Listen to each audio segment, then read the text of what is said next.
It is the mother of all talk shows, watched by more than 1 million people every week. That's watched, plus those that are merely listening. They're listening, so they didn't see the air quotation marks there. If you're listening in Washington, D.C., in FM Clarity, you must be on 105.5. If you're listening on radio across the United States, you'll be on AM.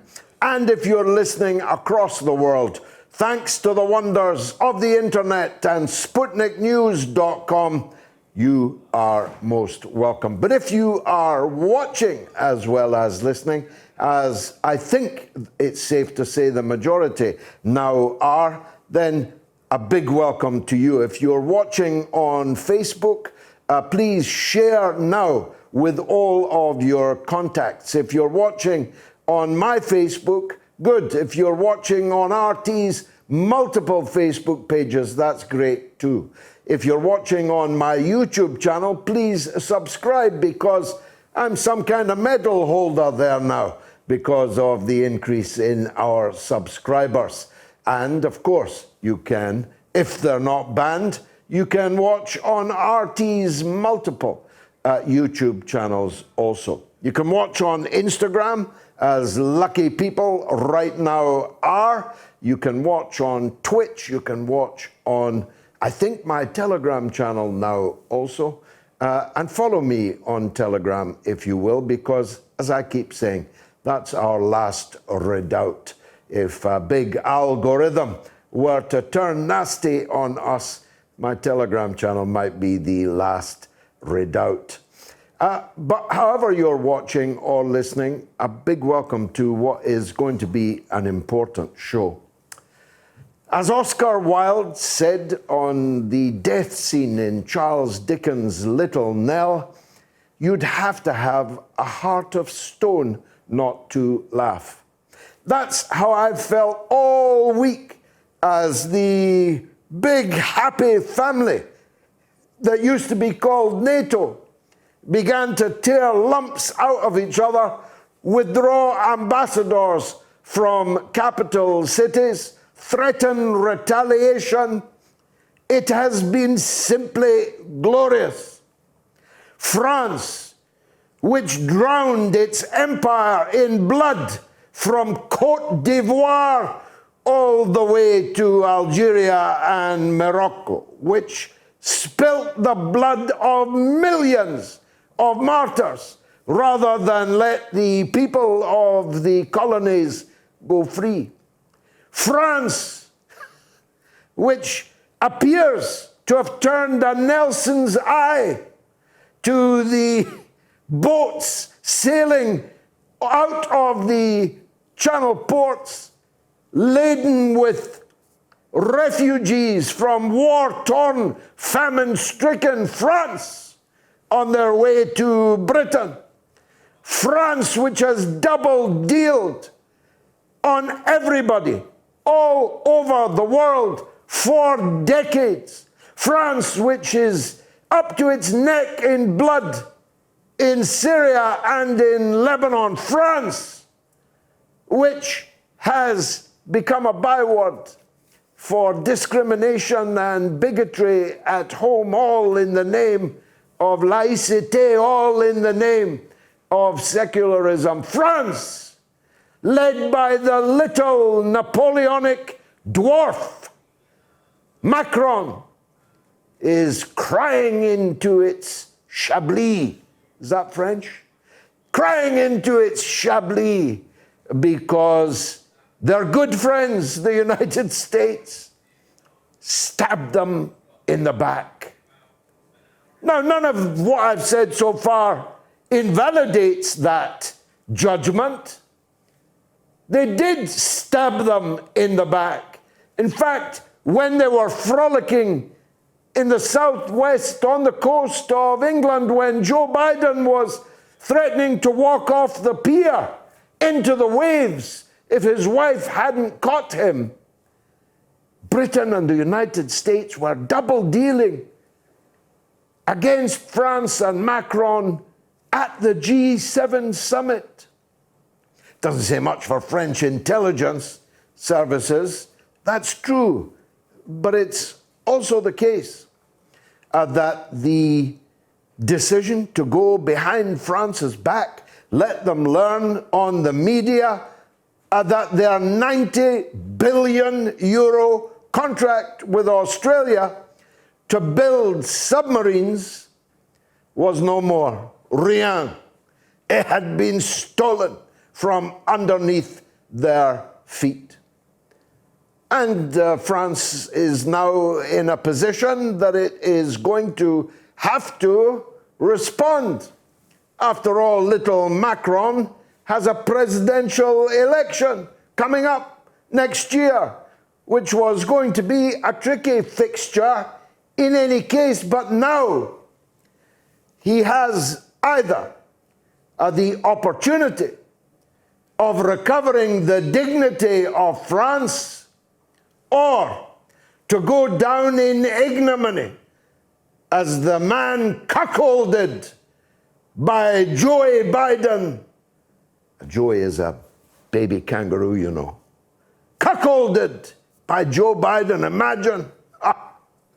And Boris Johnson, well, he's cuckolded a fair few in his time. So which of these paths is President Macron going to take? If I were him, and let me advise him, free of charge, not a single franc will be charged for this advice. He should immediately do what his predecessors did, real French patriots and conservatives. Withdraw from the political councils of NATO and call a referendum across France on withdrawal from the NATO gang itself. Then he should take an aeroplane to Tehran. He's already done so to Baghdad, about which more later, and make peace with Iran. Become the European champion of ending American sanctions on Iran. Then take the same aircraft to Beijing and join the Chinese uproar over the AUKUS, the American-UK-Australian pact, about which more later, which is a dagger aimed at the heart of China, and from which France has just been so cruelly excluded. And then take the same airplane and go to Moscow, again like his predecessors have done. Even when Russia was communist, and now it is not, unless the Communist Party, the main opposition party in Russia, I remind you, because nobody else will. They keep talking about opposition to President Putin, but they never ever tell you that by a country mile I said, not kilometer, the main opposition in Russia is the Communist Party. France should go kiss, make up with Russia, and play a role in breaking up this ludicrous war and sanctions alliance aimed at China and Russia and Iran for no good reason at all. There you go, President Macron. That's my advice. You should take it. And if you do, you will sweep back to power in the presidential elections next year. Mind you, they might try and assassinate you like they did to General Soleimani, but then you'll be remembered as a real Napoleon, not a pretend ersatz one. But he could take a different view. He could shrug and say, I've been cucked. What am I going to do? Nothing. I'm going to tolerate it. That would guarantee his electoral defeat, because the French people, and with justification, are absolutely furious. I'll tell you what he might do. In the interim, whilst contemplating my advice, we've got it on a poll now. It's quite likely that that Nelson's eye that doesn't notice 1,000 people a week and more setting off from the hellhole of France, fleeing war, pestilence and disease, and ending up in a 4-star hotel in England at the cost of £80 a night to the British taxpayer. I'd put money on that. I'd put money on 2 Nelson's eyes now being deployed in looking out for these refugees, even though the British have paid them billions of pounds actually to do their duty and stop people leaving their shores for ours. We'll see. He may do other things. He might stop the tide of wine. I'm told that French wine sells well here. Maybe he'll stop it, but I hope that he will leave NATO. What's it all about? What did China do to Australia? What did China do to Britain? All they did was build our power stations, give us the wonders of TikTok, provide Huawei phones that we bought. Our capitalists, American capitalists, are investing in the Chinese economy. Imagine, while our governments are stabbing China daily with propaganda, with economic sanctions, with ostracism, and now with gunboats. The British and the French and the Americans have long used the Pacific Ocean and its islands as nuclear dumps. Britain has exploded, by my calculation, 45 nuclear bombs in the Pacific. Some of them in Australia. I'm not making that up. France, in waters on islands right next to New Zealand, such that New Zealand has now banned all nuclear weapons, nuclear material are coming into their waters and their ports. You'll recall the Greenpeace ship that was blown up by France. Special forces sank the Greenpeace ship that was conducting anti-nuclear agitation in New Zealand and around it. Britain, France, and America are now vying with each other over a UK-US plan to bring nuclear submarines into Australian ports. Why? What did China do to Australia? What did they do? They didn't insult the Australian Prime Minister by not even knowing his name. All they've done is trade with Australia.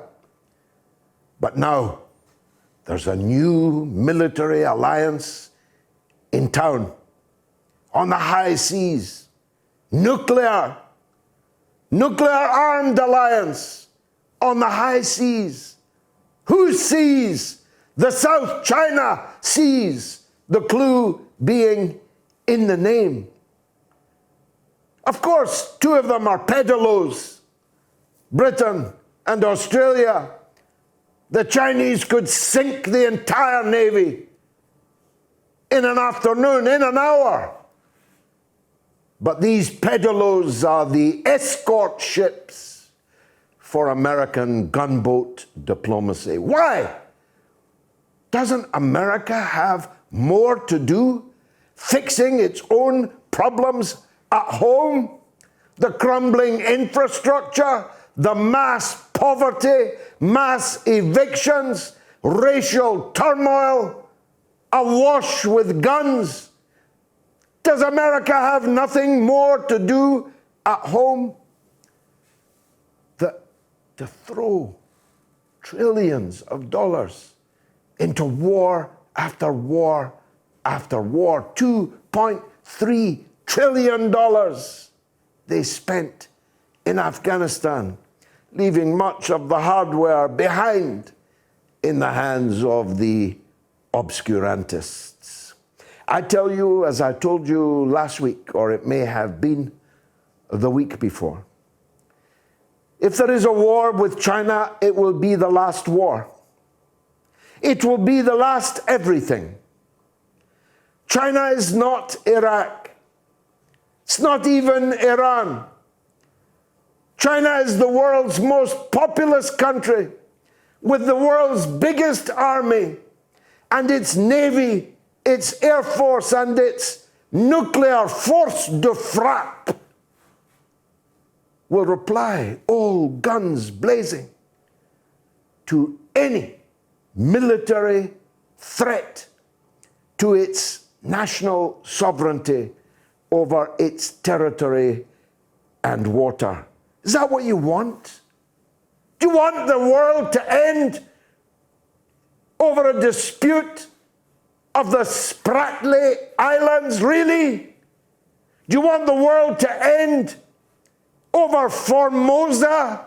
Do you even know where it is? Can you spell it? You want your sons and daughters in Davy Jones's locker in the South China Sea? Are you mad? Are you mad, Joe Biden? Are you mad, Boris Johnson?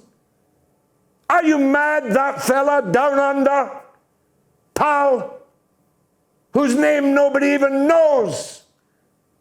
Least of all, the President of the United States that you just anchored yourself to in the AUKUS. All of that and more is coming up over the next 2 hours and 40 minutes.